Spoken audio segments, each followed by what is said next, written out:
Hello students, in this video I will teach you chapter number 6 from Beehive, the poetry, and the name of the chapter is No Men Are Foreign. I'm going to read the stanzas and then explain it to you. Further, in case you guys have doubts or if there is anything you fail to understand, you can clear them. I'll start with reading the stanzas and explaining. Remember, no men are strange, no country is foreign. Beneath all uniforms, a single body breathes like ours. The land our brothers walk upon is earth like this, in which we all shall lie. So this is the first stanza, and in the first line the poet says that no men are strange and no country is foreign. So he's attempting to remove the borders from the earth which have been erected to separate different countries. Then only no country will be foreign. We will feel every country as our own land when there will be no borders. Everyone will be free to move around. The poet wants to say that the entire earth is one and all the people who live on this earth belong to one human race. Then he says that inside the uniforms worn by soldiers of different countries, the human being is the same. God has made all of us in a similar way, all breathe in the same way. Then he says that all the soldiers are our brothers, we all walk upon the same Mother Earth, and upon our death shall lie in the grave in the same earth. So that was the explanation to stanza 1. Moving on to the second stanza. They too, aware of sun and air and water, are fed by peaceful harvests, by war's long winter starved. Their hand are ours, and in their lines we read, a labor not different from our own. Here, they refers to those people who belong to other countries. We call them foreigners and discriminate them and fight with them also. The poet says that nature has given all the bounties to all people, also just like he has given to us. Everyone gets sunlight, air and water in equal measure, which means that God does not differentiate between people living in different countries. We all do farming during the time of peace when there is no war.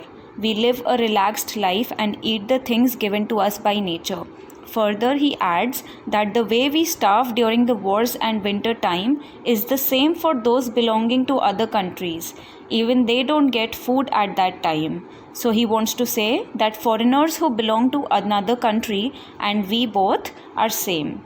And then the poet says that even their hands are same as ours. They work very hard just like we do. He is giving all these examples to convey to the reader that there is no difference in us and the people belonging to another country. Moving on to the third stanza.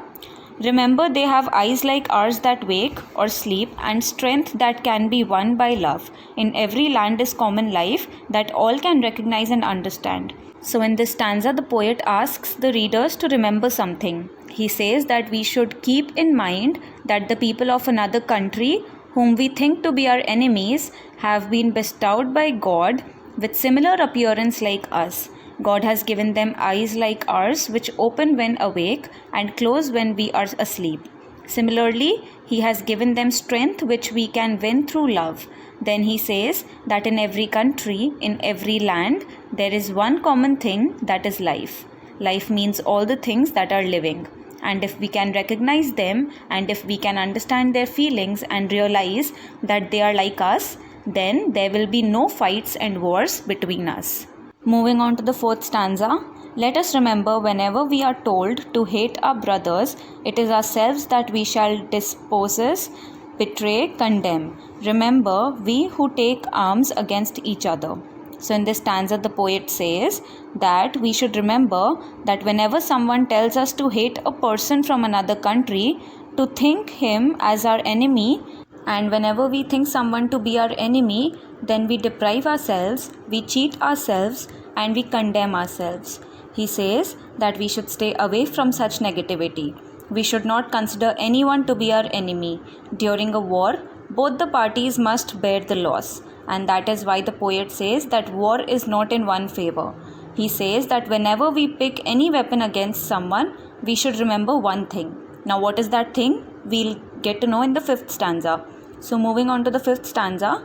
It is the human earth that we defile. Our hells of fire and dust outrage the innocence of air that is everywhere our own. Remember, no men are foreign and no countries strange. So the thing that we have to remember is that we should keep in mind that whenever we pick weapons against any person, we make the earth dirty because weapons kill people and their bodies which fall on the earth make it dirty. Whenever war happens, it leads to a lot of bloodshed, fire and death. These dead bodies accumulate on the earth and it makes it impure.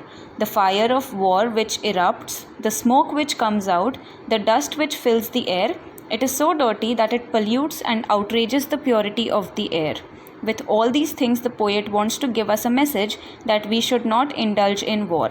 Finally, he ends the poem by writing the first line in reverse and saying that remember, no men are foreign and no countries strange. Here the poetry comes to an end.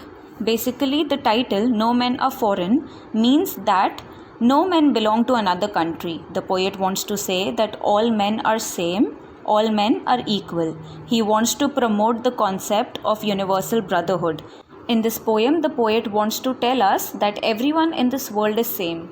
All people, all men are same. They eat, live, die the same way. Everyone gets the bounties of nature like sunshine, land, etc. in equal measure. So here the chapter comes to an end. In case there is any stanza or sentence that you have failed to understand, you can clear your doubts from me. That's it for the chapter and the video. Thank you so much for the patience, all of you.